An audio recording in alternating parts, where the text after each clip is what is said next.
I'm C.C. Adcock. I'm Warren Storm. This is Steve Riley. We're Lil Band O Gold. We're here from Lafayette, Louisiana, and you listen to us on Noise 11. Yeah, you're right. Yeah.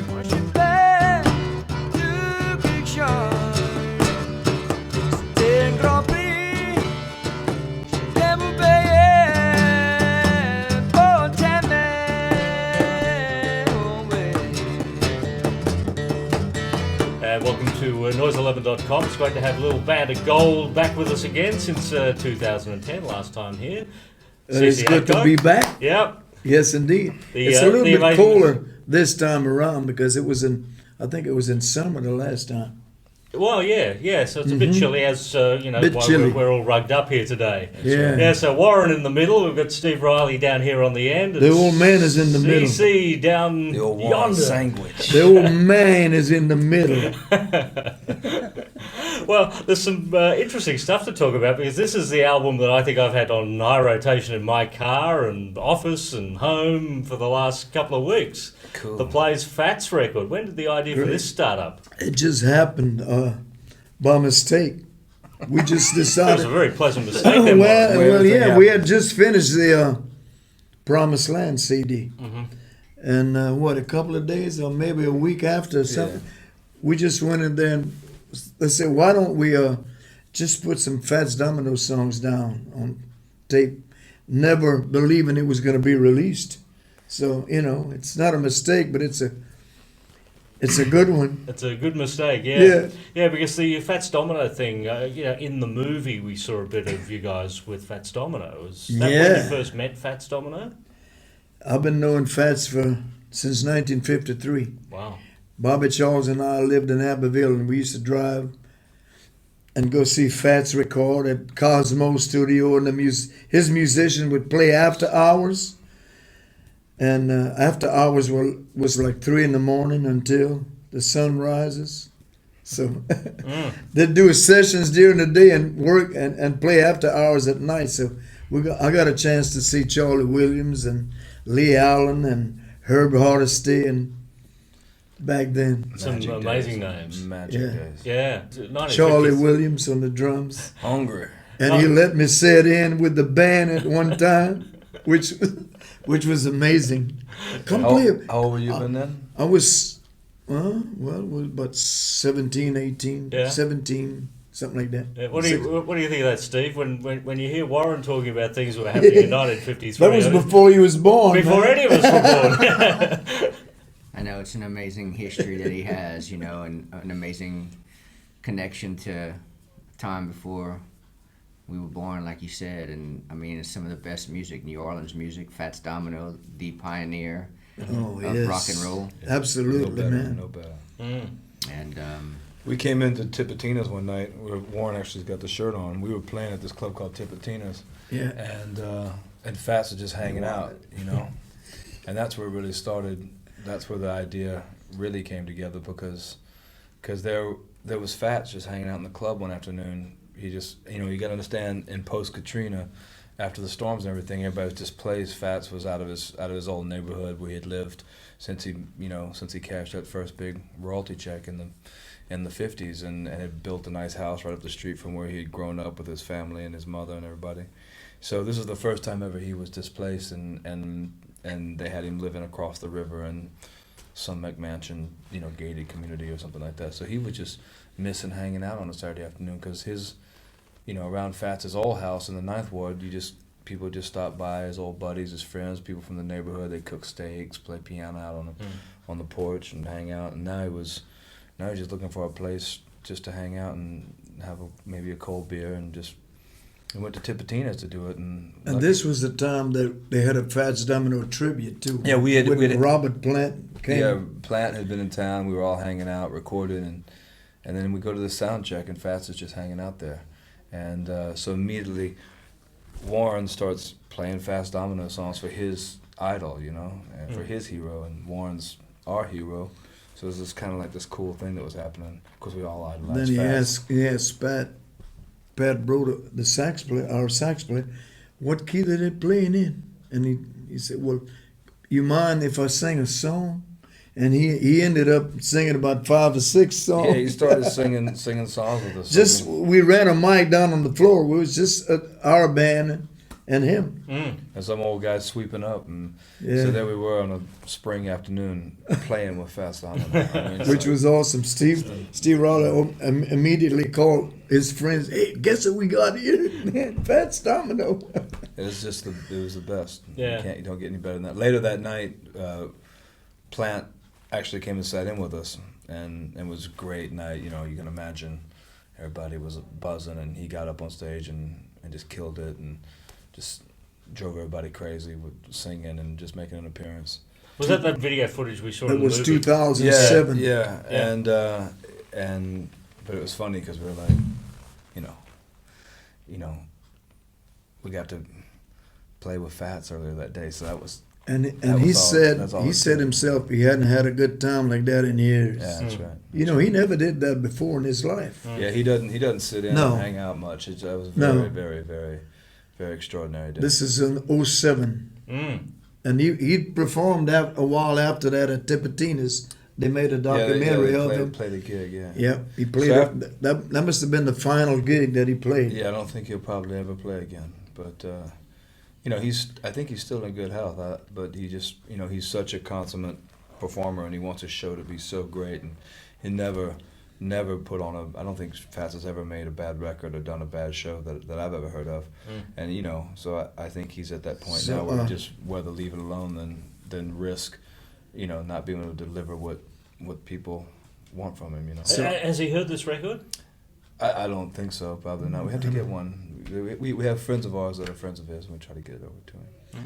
So I don't think any band anywheres in the world could say that Fats Domino came and sang at their sound check. Yeah, probably not. So that's Well, Fats Domino and Robert Plant. yeah, Yeah. There was that too. Yeah. That was a good night. Yeah, that was a pretty good night. It was lucky there were cameras rolling that night too. lucky. Yeah, But that's what set us on the path to doing the Fats record. right. After you hang out with a man yourself, you have to. Yeah, so that very first time that Robert Plant came into the studio, and I remember last time we were talking about Yeah, we did you talk meeting about it. you meeting Robert Plant, but actually not really knowing who he was. I didn't know. Really, I didn't know. You mean Fred? The educated, Fred they Zeppelin. educated Fred me. Zeppelin? CC and Steve Raleigh educated me on who he was. Yeah. All my kids were great fans of their music. But I was a fan of Fats Domino. But you were actually calling him Fred, weren't you? No, that was a joke. I think you did call him Robert Plank at one point. Robert Plant. Robert was so cool. He was a fan of Warren's, and of course both of them. being And we such- spent a day together yeah, after yeah, that. hanging out, and he He came came- over to Lafayette and hung out. He And, came in at my apartment and everything.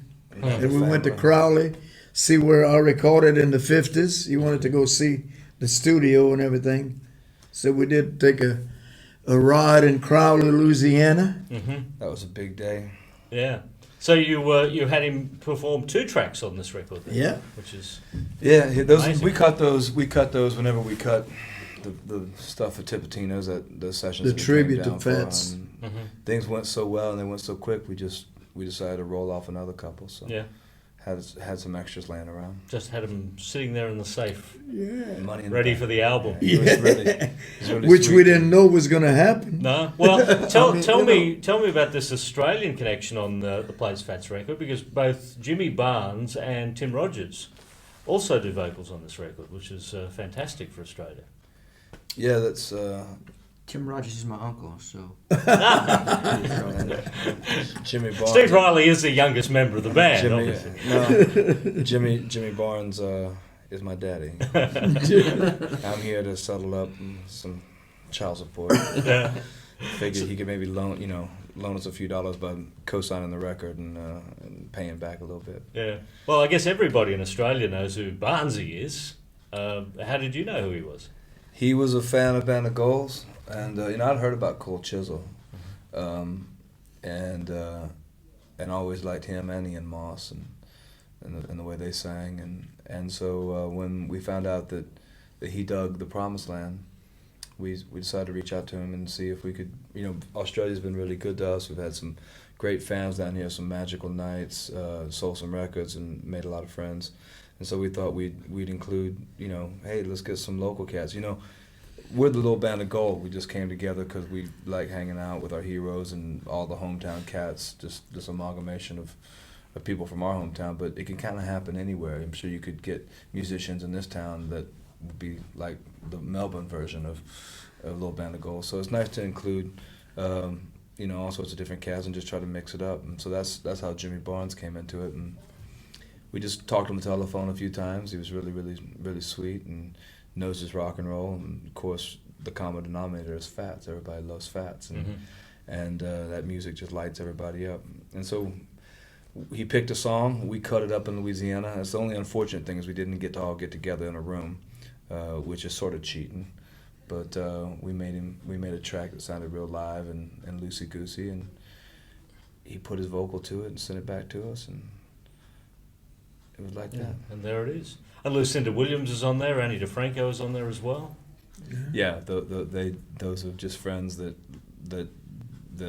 luckily wanted to come and help out the Band of Gold. So when you're not being Little Band of Golds, like Steve, you've had your band going now since what, 1988?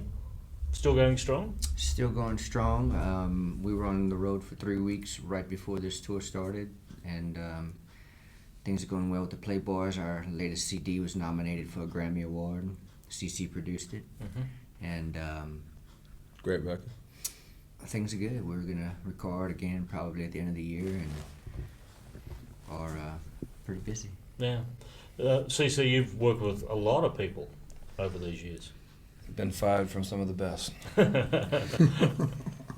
Some contemporary acts. Now, I don't know if this is true or not, but Florence and the Machine, do they have sort of something to do with you? I produced a track on Florence for a Buddy Holly record, and Florence and all the cats in the band are all good friends. And in fact, they just sat in just a couple of weeks ago in Jazz Fest down in New Orleans. Florence jumped up on stage and sang with the Band of Gold and did a few tracks with us. She did "Oh Darling," which is great. Kind of brings it all back around because that's the Beatles doing a swamp pop, and so she was great, and we did "Not Fade Away." But yeah, I love her. She's a great new artist. Yeah, and I think Nick Cave, another Australian you've worked with. That's the Australian connection. That was for True Blood. I do music for the vampire show, True Blood. He is a vampire. Yeah, I mean, it's not much of a stretch being a redneck vampire.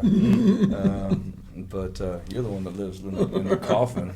Barely get you out. Come and do this today, the crib. But yeah, he produced a song on Nick Cave for True Blood, and he was really cool.